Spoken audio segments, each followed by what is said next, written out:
Pangeran Diponegoro lahir di Yogyakarta pada tanggal 11 November 1785 dari ibu yang merupakan seorang selir, garwa ampean, bernama Raden Ajeng Mangkarawati, dari Pacitan dan ayahnya bernama Gusti Raden Mas Suraja, yang di kemudian hari naik tahta bergelar Hamengkubuwana III.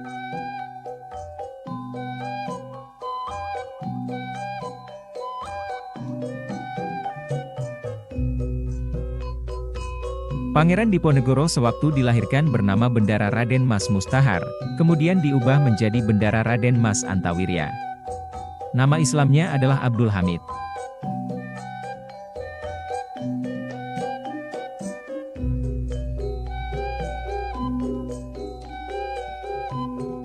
Setelah ayahnya naik tahta, Bendara Raden Mas Antawirya diwisuda sebagai pangeran dengan nama Bendara Pangeran Harya Dipanegara. Ketika dewasa, Pangeran Diponegoro menolak keinginan sang ayah untuk menjadi raja.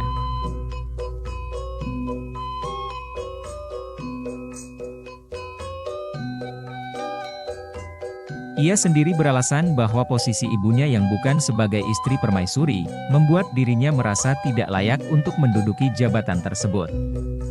Pangeran Diponegoro dikenal sebagai pribadi yang cerdas, banyak membaca, dan ahli di bidang hukum Islam Jawa.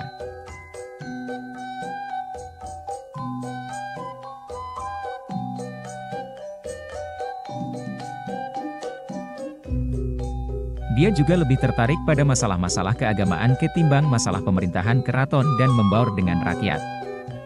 Sang pangeran juga lebih memilih tinggal di Tegalrejo, berdekatan dengan tempat tinggal Eyang Buyut putrinya, yakni Gusti Kangjeng Ratu Tegalrejo, permaisuri dari Sultan Hamengkubuwana I, daripada tinggal di keraton.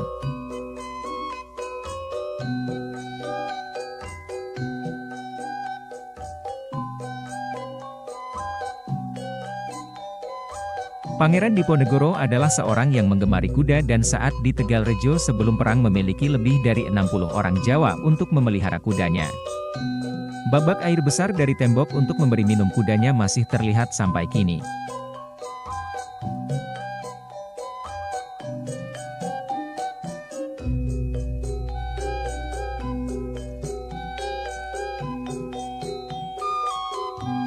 Kandang kuda dan istal pangeran begitu luas sampai Sentot Muda, yang datang untuk hidup di Tegalrejo saat berumur 6 tahun setelah kakak perempuannya, Raden Ayu Maduretno menikah dengan pangeran.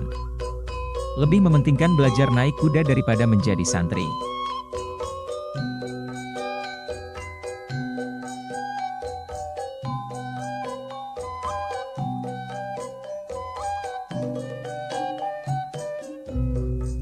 Saat mulai pecahnya Perang Jawa, kuda kekar hitam tunggangan Diponegoro, Kiai Gitayu, Gentayu, dan ketangkasannya di atas pelana dicatat oleh Komandan Kavaleri Belanda. Saat perang, keahlian pangeran menunggang kuda sangat membantu dirinya untuk selamat ketika sering bisa menghindari pengejaran di medan yang sulit, terutama waktu menyeberang Kali Progo, di mana pangeran mengetahui semua area dangkal yang bisa dipakai untuk mengarungi sungai lebar itu tanpa dihanyutkan air.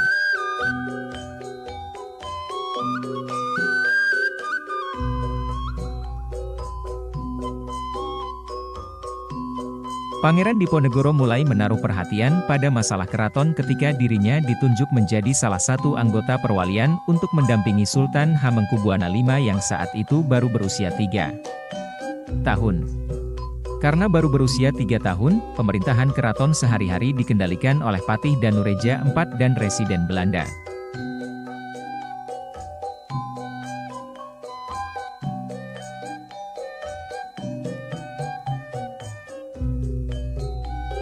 Pangeran Diponegoro tidak menyetujui cara perwalian seperti itu, sehingga dia melakukan protes.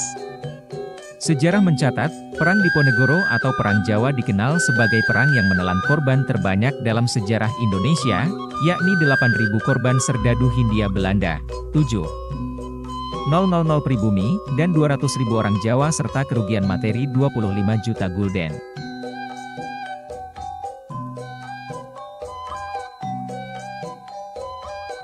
Jika video ini bermanfaat, jangan lupa like, komen, dan subscribe-nya ya.